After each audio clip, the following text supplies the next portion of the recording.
Salam sejahtera Malaysia, salam sejahtera tuan-tuan dan puan-puan semua.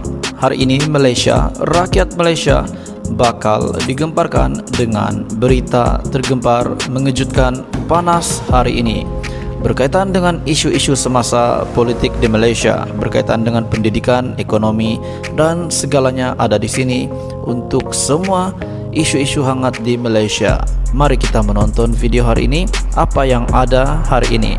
Sila tekan butang subscribe, like dan share video ini. Jangan lupa tekan tombol lonceng untuk info-info yang lebih banyak daripada channel ini. Berita akan dimulakan beberapa saat lagi. Teruskan bersama di dalam channel ini untuk info yang lebih hangat di Malaysia, untuk semua rakyat Malaysia, untuk keluarga Malaysia. Mari kita menonton video ini. Selamat malam, salam sejahtera Malaysia. Info terkini hangat di Malaysia. Agong seru calon penyokong parti berhema ketika berkempen. Petaling Jaya yang di Pertan Agong Al-Sultan Abdullah menyeru kepada semua calon dan penyokong parti-parti politik mengamalkan pendekatan yang berhema sepanjang tempo berkempen di sepanjang pilihan raya umum ke-15. Seri Paduka turut menasihati semua calon bertanding secara sihat dengan mengelakkan kempen menyerang dan akur dengan garis panduan undang-undang serta peraturan yang telah ditetapkan oleh pihak berkuasa, khususnya Suruhanjaya Pilihan Raya dan Polis Diraja Malaysia sepanjang tempo tersebut hari mengundi pada 19 November depan. Datuk Pengelola Bijaya Diraja Istana Negara, Datuk Seri Ahmad Fadil Samsudin berkata, Seri Paduka mengingatkan bahawa dalam kehangatan dan kegairahan berkempen, nilai-nilai murni dan adab perlu dijaga oleh para calon dan penyokong mereka. Jauhkanlah sifat fitnah, provokasi, caci-mencaci dan cela-mencela dengan memburuk dan memperlekehkan sesiapa saja semasa berkempen. Al-Sultan Abdullah juga bertitah bahawa sifat-sifat tersebut adalah tidak bertepatan dengan nilai-nilai murni. Sifat-sifat tersebut juga bukan saja tersasar daripada landasan kemanusiaan yang sebenar, malah boleh mencetuskan kekacauan serta keadaan huru-hara. Sesungguhnya, pada hemat Seri Paduka, kerjasama baik dari semua pihak amat penting di samping menghormati dan menjunjung tinggi institusi kehakiman negara serta sistem demokrasi berparlimen dan raja berperlembagaan dengan menjadikan kerjasama politik antara parti lebih harmoni, katanya dalam satu kenyataan. Berita terkini daripada Kosmo, Agong seru calon penyokong parti berhema ketika berkempen. Hai hello, salam sejahtera Malaysia, tuan-tuan dan puan-puan.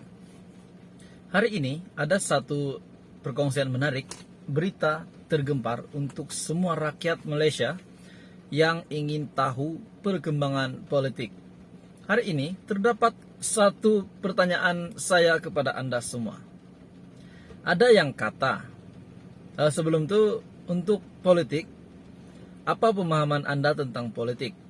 Ada yang kata, pemimpin ataupun ahli politik hari ini cakap lain, esok cakap lain, lusa cakap lain, hari selepas itu pun cakap lain, minggu depan cakap lain. Ada yang kata hari ini saya mahu jadi Perdana Menteri. Esok pula ada yang kata orang yang sama, saya tak nak jadi Perdana Menteri. Lusa pula dia cakap lagi, saya nak jadi Perdana Menteri. Tuan-tuan dan puan-puan, seperti yang kita lihat daripada berita ataupun artikel sebelum ini, artikel daripada Syahbudin.com, ada yang artikel ini ada yang ditulis berkenaan dengan pengakuan Zahid Hamidi. Zahid Hamidi pernah mengeluarkan kenyataan beliau ini tidak ingin menjawat jawatan Perdana Menteri.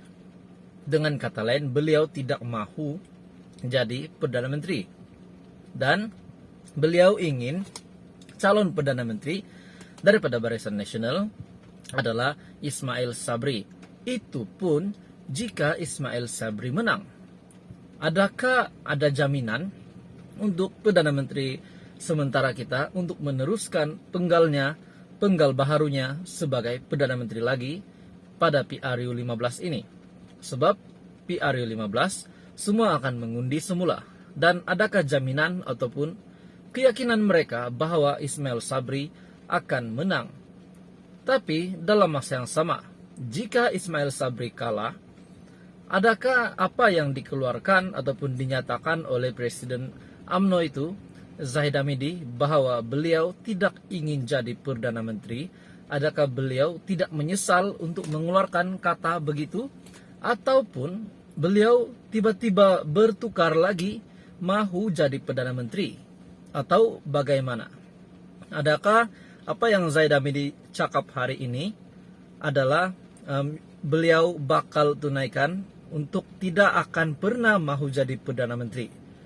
Walaupun peluang terbuka luas, mungkin pada PRU 15 nanti, kalau peluang terbuka luas, adakah beliau masih dengan pendirian beliau yang tidak mahu, tidak inginkan jawatan Perdana Menteri?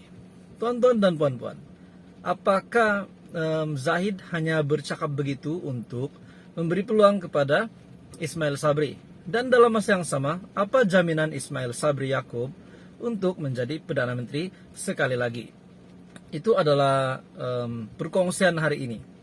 Adakah UMNO sudah membuat strategi mereka untuk bersedia di dalam PRU 15 ataupun adakah mereka belum bersedia?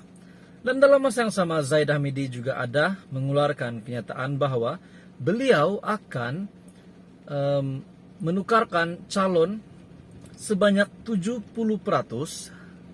dan hanya mengekalkan 30% calon yang bertanding dalam PRU 15. Jadi, bila kita pikir begitu, 70% bukan jumlah yang sedikit. 70% bukan jumlah yang sedikit yang perlu ditukar. Adakah ini semata-mata untuk mencari kemenangan ataupun memberi peluang kepada generasi baru untuk mendapat pengalaman baru dalam PRU 15 ini untuk meneraju UMNO dan BN ini? Ataupun ada maksud sebaliknya, ada target sebaliknya daripada Zahid Hamidi?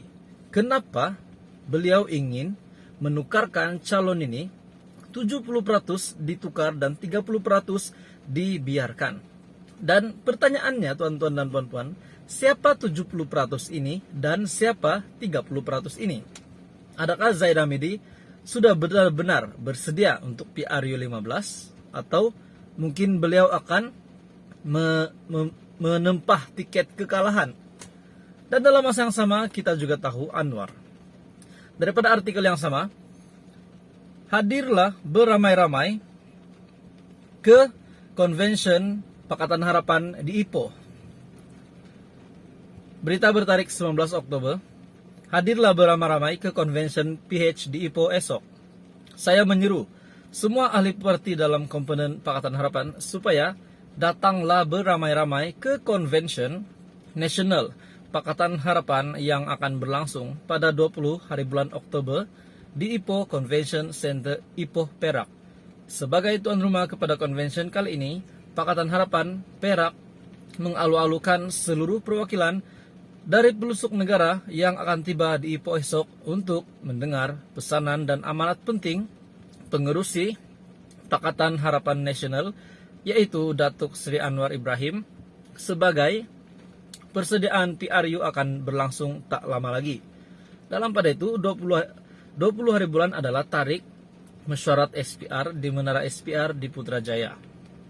Convention ini penting kerana ia dilakari dengan suasana politik yang tidak stabil pasca langkah Sheraton untuk menjatuhkan sebuah kerajaan yang bermandat.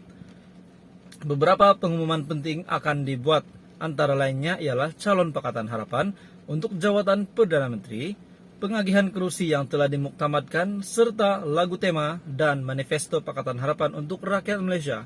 Bermakna di dalam convention ini, pada 20 Oktober, Datuk Seri Anwar Ibrahim akan membuat pengumuman tergempar untuk semua Pakatan Harapan, semua ahli Pakatan Harapan, yang antara pentingnya ialah pengumuman calon Pakatan Harapan untuk jawatan Perdana Menteri, pengagihan kursi yang telah dimuktamadkan, serta lagu tema dan juga manifesto Pakatan Harapan untuk rakyat Malaysia. Jadi apakah manifesto Pakatan Harapan pada PRU 15 ini? Kita sama-sama nantikan. Dan sudah pasti manifesto mereka adalah untuk menang PRU 15 ini adalah misi semua parti, dan manifesto mungkin masing-masing berlainan, unik dan berbeza antara parti, dan kita akan tunggu apa manifesto daripada Pakatan Harapan ini. Saya ingatkan kepada seluruh perwakilan supaya mematuhi dan merujuk semua arahan parti masing-masing yang disediakan oleh pihak sekretariat dan menjaga keselamatan supaya majlis berjalan lancar. Selamat berkonvention. Datuk Seri Dr. Mujahid Yusof Rawah, Pengerusi Pakatan Harapan Negeri Perak Darul Rizwan. Ini adalah jemputan untuk menghadiri convention. Hadirlah beramai-ramai ke convention Pakatan Harapan. Jadi apakah yang bakal berlaku di convention ini? Adakah ramai pengundi ataupun ramai rakyat Malaysia yang bakal jatuh cinta dengan Pakatan Harapan selepas ini, ataupun ini adalah gerakan pertama daripada Pakatan Harapan? Tuan-tuan dan puan-puan, siapapun juga yang akan memimpin negara, saya harap dan saya juga menyeru Anda semua, mari kita sokong sistem demokrasi Malaysia dengan mengundi, dan kita mengundi dengan pilihan yang benar-benar tepat yang kita mahu memimpin negara Malaysia. Teruskan bersama di dalam channel ini untuk info yang lebih lanjut.